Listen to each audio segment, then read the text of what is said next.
Welcome to FRTIS online classes. FRTIS online classes में आप सभी का स्वागत है। आज हम लोग अर्थक्वेक की बात करेंगे कि भूकंप क्या है और किन किन एरिया में भूकंप आता है उसकी बात करेंगे।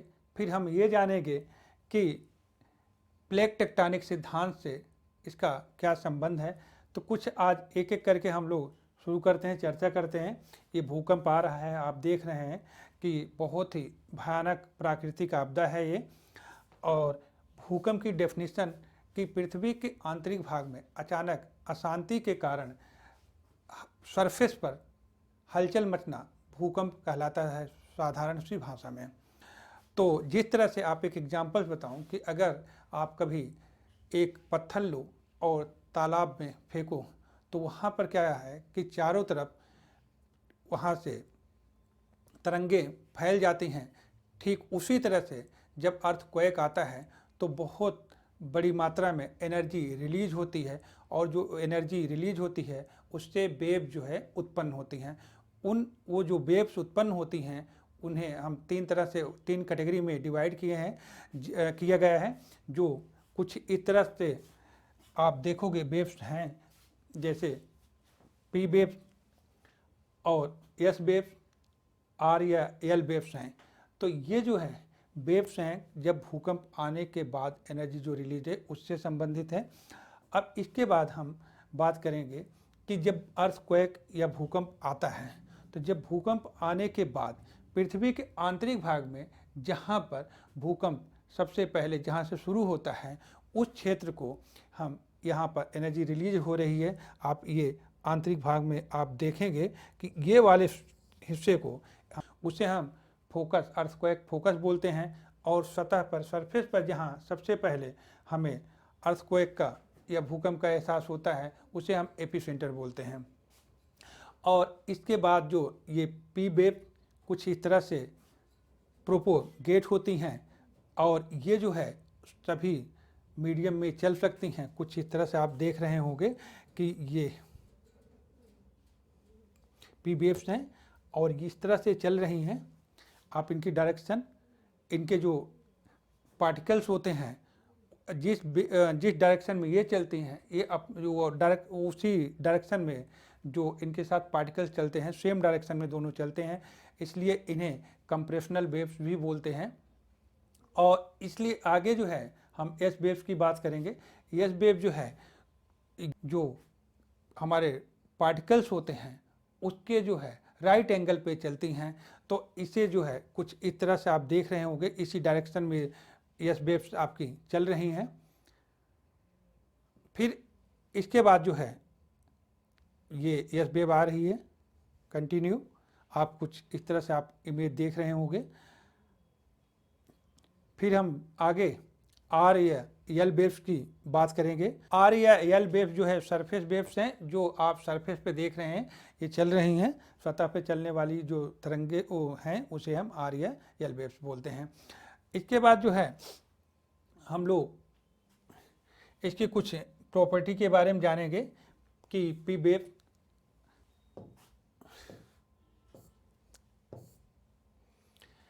पी वेव्स के बारे में, जैसे कि ये जो है सबसे तीव्र गति से सबसे जो है फास्टेस्ट चलती हैं ये।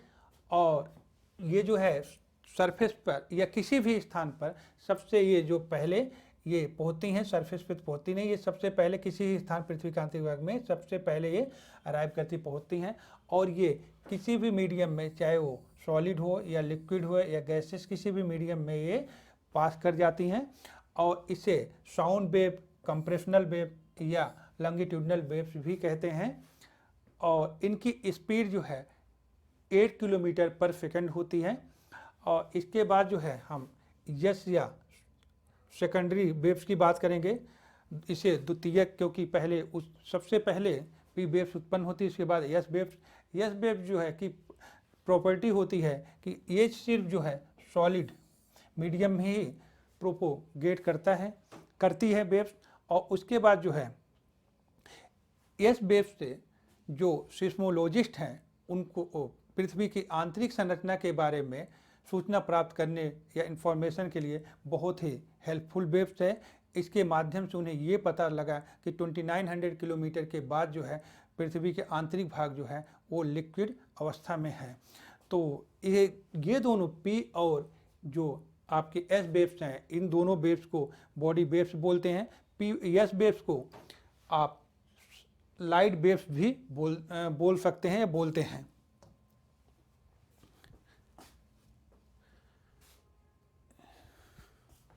नेक्स्ट,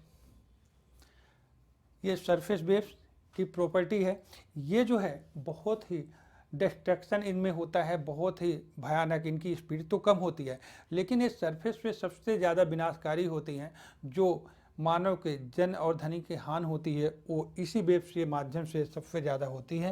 ये सरफेस पे चलते हैं, आंतरिक भाग में नहीं चलते हैं। फिर हम लोग बात करेंगे कि जो हमारे P और S वेव्स की कुछ और चीज़ों के बारे में जानेंगे। सबसे पहले आपको पुरानी चीज़ें एक बार रिकॉल करो। सरफेस है, सरफेस बाद ये मेंटल है, ये आपका आउटर कोर है। अब फिर जो है नीचे ये वाला जो आप हिस्सा देख रहे हैं, ये आपका इनर कोर है, और ये बाहर जो है ये यहाँ से अंदर तक ये नीचे आउटर कोर आपको दिख रहा होगा ये।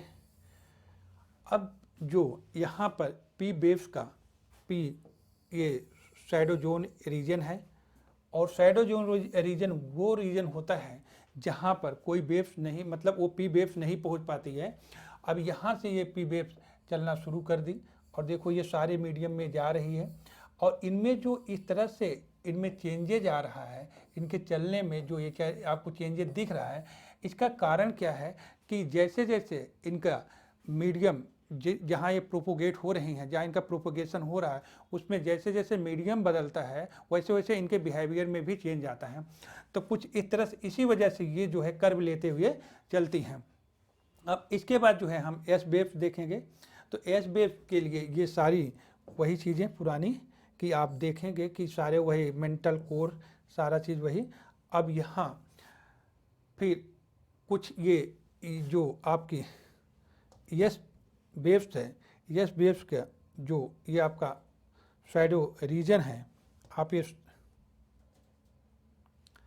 ये आप यहाँ देख रहे हो कि S वेव प्रोपोगेट हो रही है, सिर्फ 2900 किलोमीटर की गहराई के आने के बाद ये विलुप्त हो जा रही है।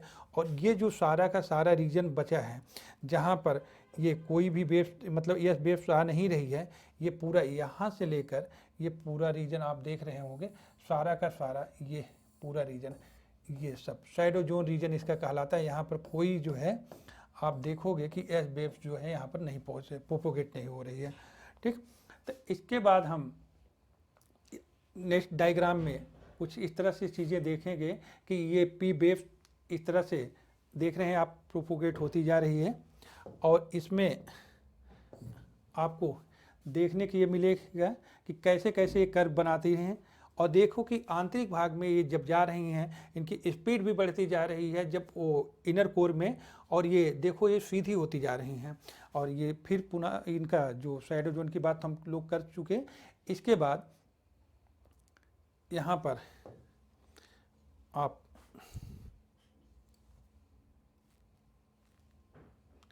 ये आप देख रहे हैं कि ये आपकी S वेव्स आ रही है, और S वेव किस तरह से प्रोपोगेट हो रही है, इस चीज़ को देखो ध्यान से। कुछ इस तरह से आपको एकदम आज विजुअल हो जाना चाहिए किस तरह से जा रही है। ये अब जो क्षेत्र बच गया वो S का शैडो जोन हो गया। फिर इसके बाद जो है नेक्स्ट आप ये डायग्राम देख रहे हैं, ये S का शैडो जोन। अब दोनों का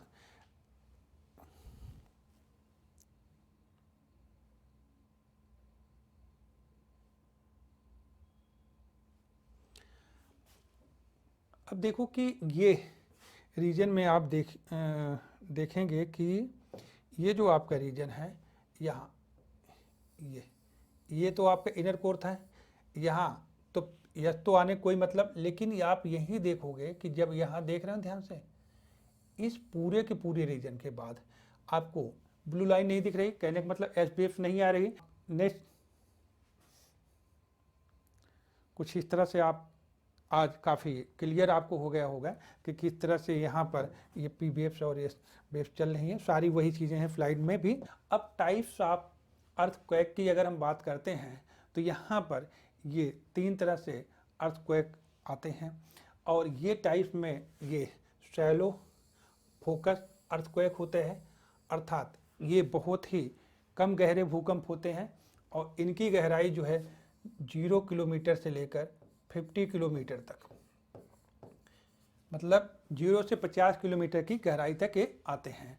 और ये कभी कभी वैसे विनाशकारी ये कम ही होते हैं क्योंकि ये गहरे कम भूकंप हैं। इसके बाद जो है इंटरमीडिएट माध्यमिक जो है मतलब उसकी तुलना में ज़्यादा होते हैं, ठीक है। और इनकी जो गहराई होती है वो 50 किलोमीटर से लेकर 250 किलोमीटर की गहराई तक ये अर्थक्वेक आते हैं। और इसके बाद जो है डीप फोकस अर्थक्वेक देखोगे तो कुछ इस तरह से आप देखोगे 250 किलोमीटर से लेकर 700 किलोमीटर के बीच की गहराई तक ये अर्थक्वेक आ रहे हैं। तो इस तरह से आप देखोगे कि जो टाइप्स ऑफ अर्थक्वेक है उनकी जो डीप है किस गहराई तक आता है उसके आधार पर इनका डिवीज़न है। तो ये कम गहरा भूकंप, फिर माध्यमिक और सबसे गहरा भूकंप, कुछ इस तरह से आप देखोगे। तो ये वाला जो भूकंप आता है ज़्यादातर आप देखोगे कि जहाँ कन्वर्जेंट प्लेट हो रही हैं वहाँ पर ये देखने को ज़्यादा मिलता है। इसके बाद नेक्स्ट आप कुछ इस तरह से आप इमेज में देख रहे हैं कि यहाँ पर दो प्लेट्स हैं, उन प्लेटों का कन्वर्जेंट हो रहा है। यहाँ पर जब कन्वर्जन या कोलाइड हो रहे हैं तो इनका सबडक्शन, जब ये सबडक्शन हो रहा है तो ये कम डीप पे हैं, तो यहाँ पर शैलो भूकंप है। जैसे जैसे ये जो प्लेट हैं जो अंदर की तरफ एंटर करती जाएगी, अब यहाँ से यहाँ तक आप देखोगे माध्यमिक हो जाती हैं और डीप, फिर इसके बाद जब नीचे जाएंगी तो ये डीप अर्थक्वेक को बता रही हैं, जो यहाँ पर डीप फोकस है इसका अर्थक्वेक का।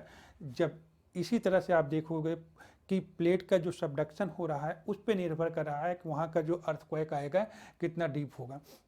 इसके बाद हम लोग नेक्स्ट देखेंगे कि इसका world distribution of the earthquake, जो विश्व में जो भूकंप आते हैं कहाँ कहाँ पर। तो मेजर आप रीजन देखोगे तो ये यंग फोल्ड जो है फोल्डेड आपके जो माउंटेन है, जैसे इसका एग्जांपल भारत में हिमालय है, उच्च अल्पस है। इस तरह से जो है जो भी एटलस माउंटेन जो यंग माउंटेन है, रॉकी जैंडीज है, तो इस तरह जो यंग माउंटेन है उनके सहारे आप देखोगे कि ज़्यादातर भूकंप आते रहते हैं। और वो रीजन है जहाँ पर फॉल्टिंग और फ्रैक्चरिंग होती रहती है उन सारे रीजन में। और जहाँ पर अर्थ मतलब वॉल्केनो जहाँ पर या एक्टिव वॉल्केनिज्म है रीजन है जहाँ पर वॉल्केनो उद्गार हो रहा है ज्वालामुखी का कंटिन्यू, उन क्षेत्र में। और ज़्यादातर आप देखोगे कि जो मार्जिन है किसका, प्लेट मार्जिन, जो प्लेट्स मार्जिन है, जो प्लेट का किनारा है, तो यहाँ पर आप देखोगे कि बहुत ज़्यादा जो है भूकंप आता रहता है। तो कुछ इस तरह से। फिर उसके बाद जो डिस्ट्रीब्यूशन अगर देखेंगे तो सबसे ज़्यादा डिस्ट्रीब्यूशन नेक्स्ट उसमें कि ये सरकम पैसिफिक अर्थक्वेक जो बेल्ट है वही रिंग ऑफ फायर वाली, पैसिफिक रिंग ऑफ फायर वाले पूरे रीजन में अर्थक्वेक आता है, क्योंकि यहाँ पर प्लेटों का कन्वर्जेंट होता रहता है। तो आप कुछ इस तरह से आप देख रहे होंगे कि यहाँ पर पूरे के पूरे इस बेल्ट के सहारे आप देखोगे कि, और इधर भी ये पूरा भूकंप ये रीजन ही है, और इसके अलावा भी बहुत सारे रीजन। उसके बाद इंटरमीडिएट एशियन अर्थक्वेक, तो ये जो आप जब देखोगे कि जो आपका चाइना वाला रीजन है, इराक ईरान वाला रीजन और टर्की, इन सारे जो रीजन में आप देखोगे जो अर्थक्वेक आ रहा है उस वाले क्षेत्र को ये पूरा का पूरा आप देखो, ये सारे रीजन में जो अर्थक्वेक आ रहा है ये जो कोस्टल एरिया पे ना होकर ये आंतरिक भाग में। तो नेक्स्ट जो है स्लाइड में हम देखेंगे कि किस तरह से प्लेट टेक्टोनिक के माध्यम से अर्थक्वेक आ रहा है, भूकंप किस तरह से प्लेट टेक्टोनिक जो प्रोसेस सिद्धांत है हमारा, जो हमारी क्रिया है उसके थ्योरी है जो प्लेट विवर्तनिकी सिद्धांत है उसके माध्यम से किस तरह से भूकंप आता है उसके बारे में हम थोड़ा समझेंगे। तो कुछ इस तरह से आप स्लाइड में तो क्लिप में देख रहे हैं कि ये पूरा आपका संसार में देख रहे हैं कि सारी बेल्ट हैं और यहाँ पर जो है प्लेटों का कन्वर्जेंट और डाइवर्जेंट जहाँ हो रहा है वहाँ पर अर्थक्वेक आ रहा है।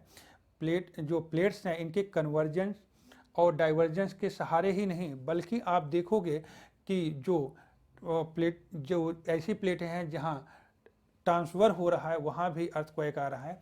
ये आप क्लिप में देख रहे हैं कि वो प्लेट का कन्वर्जेंट हो रहा था और उधर जो है डाइवर्जेंट हो रहा है। अब देखो इस प्लेट के सहारे कन्वर्जेंट डाइवर्जेंट के आपको कुछ इस तरह से प्लेटों का, लेकिन यहाँ पर एक कॉन्टिनेंटल प्लेट है और दूसरा जो है ये ओशनिक प्लेट है। इसका सबसे अच्छा एग्जाम्पल्स अगर हम लेंगे तो सबसे अच्छा एग्जाम्पल हमें देखने के मिलेगा कि आप अमेरिकन प्लेट और पैसिफिक प्लेट का सबसे अच्छा एग्जाम्पल्स है यहाँ पर देखने को आपको मिल रहा है।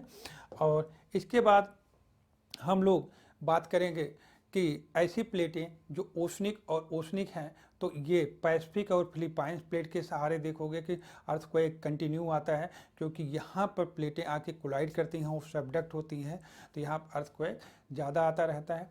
इसके बाद जो है हम और बहुत सारे ऐसे रीजन हैं जहाँ प्लेटें कोलाइड कर रहे हैं। आपने जापान में सुना होगा कि जापान में हर भूकंप आता रहता है तो उसके पीछे कारण क्या है कि नॉर्मल वहाँ पर जितना भूकंप आता है अगर उतना भूकंप इंडिया में अगर आ जाए तो बहुत सारी बिल्डिंग गिर जाए। उसका कारण क्या है कि जापान जो है टाई जंक्शन पे मतलब 3 प्लेटों के जंक्शन पर टिका हुआ है। तो वो तीनों प्लेटें हैं, आप कुछ इस तरह से आप देखोगे कि उन तीनों प्लेटों के बारे में। यहाँ पर जापान देखोगे यूरेशियन प्लेट और फिलीपाइंस प्लेट और पैसिफिक प्लेट तीनों प्लेटों के जंक्शन पे है तो इस वजह से वहाँ पर हमेशा अर्थक्वेक की पॉसिबिलिटी बनी रहती है, आता रहता है। नॉर्मल कोई ना कोई रिक्टर पैमाने पे ज़रूर रहता है लेकिन कभी बहुत ही कम रहता है तो इसलिए लोगों को आभास तक भी नहीं हो पाता है। लेकिन ये सिचुएशन है उसकी लोकेशन। अब ये हो गए कि जहाँ पर प्लेटों का कन्वर्जेंट हो रहा है अर्थात प्लेटें कोलाइड हो रही हैं तो ऐसे बहुत सारे रीजन हो गए जहाँ पर प्लेटों का डाइवर्जेंट हो रहा है। तो इसका सबसे अच्छा एग्जांपल्स हम देख सकते हैं कि अगर किसी ओशन के सहारे अगर डाइवर्जेंट हो रहा है तो वो आपका जो ओशन अटलांटिक है तो अटलांटिक सहारे जब दोनों प्लेटें विपरीत दिशा में जा रही हैं तो वहाँ पर भी अर्थक्वेक आता है लेकिन उसका बहुत ही कम रेक्टर पैमाना 2 या 3 रेक्टर पैमाने के आसपास ही अर्थक्वेक आता है। तो इसके बाद जो अगर हम बात करते हैं कि कुछ इस तरह से कि जैसे जब प्लेट जो किसी कॉन्टिनेंट के सहारे अगर डाइवर्जेंट हो रहा है तो इसका सबसे अच्छा उदाहरण है अफ्रीकन रिफ्ट वैली के सहारे देखोगे कि अर्थक्वेक आता रहता है। तो ये डाइवर्जेंट प्लेट के सहारे, लेकिन यहाँ पर इनकी स्थिति जो है उतनी भयानक नहीं होती है। तो फिर उसके बाद आप देखोगे कि जहाँ पर ट्रांसफ़र हो रही प्लेट कुछ ये सैन एंड्रेस फॉल्ट जो है आप यहाँ देखोगे सैन फ्रांसिस्को के पास में, यहाँ पर प्लेटों का शिफ्ट जो है कुछ इस तरह से जो आप यहाँ क्लिप में देख रहे हैं कि ये जो प्लेट चल रही है यहाँ पर प्लेटें सिर्फ आमने सामने आ रही हैं, ठीक है। तो यहाँ पर ट्रांसफ़र हो रहा है, एक दूसरे से ऐसे आमने सामने आ रही हैं, ये सिर्फ आपस में टकरा रही हैं। टकराने की वजह से क्या है कि यहाँ पर अर्थक्वेक आता है। सैन फ्रांसिस्को के पास इसका सबसे अच्छा उदाहरण देखने को मिल सकता है आपको। तो इस तरह से अभी हम लोगों ने ये देखा कि यहाँ पर जो है प्लेट टेक्टोनिक क्रिया के माध्यम से किस तरह से अर्थक्वेक आता है। फिर हम लोग आते हैं कि जो इंडिया में क्या स्थिति है। तो इंडिया की अगर हम बात करते हैं तो इंडिया में 5th जोन में डिवाइड किया गया है। तो जो 5th जोन है वो जो आप हिमालय वाला रीजन देखोगे तो ये जो है पूरा का पूरा ये रीजन आप पूरा 5th जोन में ही आता है। तो ये बहुत ही भयानक, यहाँ पर अर्थक्वेक कभी भी आ सकता है। बहुत ये सारा का सारा रीजन जो है डार्क कलर में है, वो सारा का सारा रीजन जो है 5th, उसके बाद 4th जोन में। तो 5th जोन या 4th जोन वाले जो रीजन हैं यहाँ पर 6 to 7 या 8 रेक्टर पैमाने पर एनी टाइम जो है अर्थक्वेक आ सकता है। और इसका ये साथ में ये भुज वाला ये गुजरात का एरिया, यहाँ भी ऐसी ही पॉसिबिलिटी बनी रहती है। और इतना ज़्यादा हाई रेक्टर पैमाने पे आने का कारण सिर्फ है क्योंकि यहाँ पर प्लेटें कोलाइड कर रही हैं, टकरा रही हैं। और आज भी हिमालय पर्वत जो है वो यंग माउंटेन बना हुआ है और प्लेटों की टकरा रही, आज भी उसकी ऊंचाई बढ़ रही है। तो इस वजह से यहाँ पर जो हमेशा कोलाइजन की वजह से या टकराने की वजह से प्लेटों के अर्थक्वेक की पॉसिबिलिटी हमेशा बनी रहती है। तो इसके बाद जो है अदर रीजन में ऐसा माना जाता है कि और क्षेत्रों में अर्थक्वेक कम आता है, लेकिन अभी हाल में देखा गया कि 1967 के आसपास में ऐसा माना जाता था कि जो आपका इंडियन पेनिसुला वाला रीजन है यहाँ पर अर्थक्वेक की पॉसिबिलिटी ना के बराबर है। लेकिन 1867 में देखा गया कि जब यहाँ पर कोयना में अर्थक्वेक आया तब ये लगा कि भारत का कोई भी ऐसा क्षेत्र नहीं है कि जहाँ भूकंप ना आ सके, भूकंप सभी जगह आ सकता है। और ये जो है ऐसी प्राकृतिक आपदा है जिसे ना तो आप कंट्रोल कर सकते हो, ना तो आप इसकी स्पीड कम कर सकते हो। तो ऐसी स्थिति में सिर्फ जो है बचाव ही एक तरीका है। तो थैंक यू सो मच।